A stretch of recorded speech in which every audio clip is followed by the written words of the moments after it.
সকল যোগ্য শিক্ষক শিক্ষিকা ও শিক্ষাকর্মীদের তালিকা অবিলম্বে প্রকাশ করতে হবে।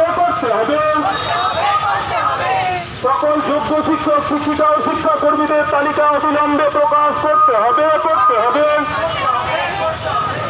যোগ্যদের চাকরিতে বহাল এবং অযোগ্যদের বাতিলের দাবিতে পদযাত্রা শিলিগুড়িতে। যোগ্য শিক্ষক শিক্ষিকা অধিকার মঞ্চ থেকে এদিন এয়ারভিউ মোড় থেকে একটি মিছিল অনুষ্ঠিত হয়। এদিন দুপুরে এয়ারভিউ মোড় থেকে মিছিলটি ভেনাস মোড়ের দিকে অগ্রসর হয়। যোগ্যদের সম্মানের সাথে নিজ নিজ স্কুলে চাকরিতে বহাল রাখতে হবে, পাশাপাশি অযোগ্যদের দ্রুত বাতিল করতে হবে, পাশাপাশি যোগ্য এবং অযোগ্যদের লিস্ট পাবলিশ করতে হবে। এছাড়া 22 লক্ষ ওএমআর মিরর ইমেজ প্রকাশ করতে হবে। এই সমস্ত দাবি নিয়ে এদিন দুপুরে এয়ারভিউ মোড় থেকে যোগ্য শিক্ষক শিক্ষিকা অধিকার মঞ্চের পক্ষ থেকে একটি মহা মিছিল করা হয়।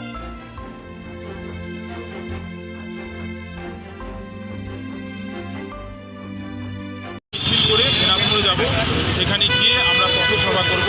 আমরা বিভিন্ন বুদ্ধিজীবী শিক্ষক শিক্ষিকা এবং অধ্যাপক অধ্যাপিকাদের আমরা ইনভাইট করেছি।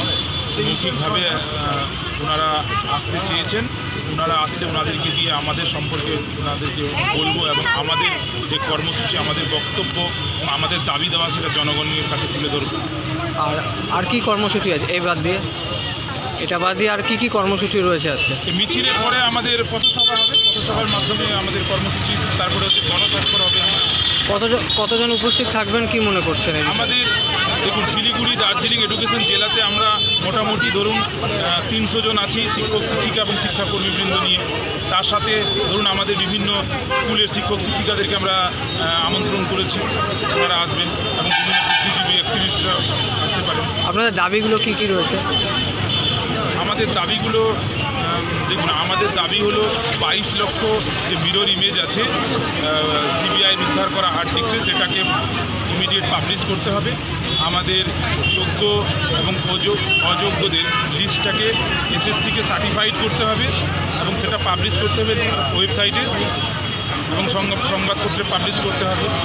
3 নম্বর হচ্ছে আমরা কোনো রকম এক্সাম দেব না।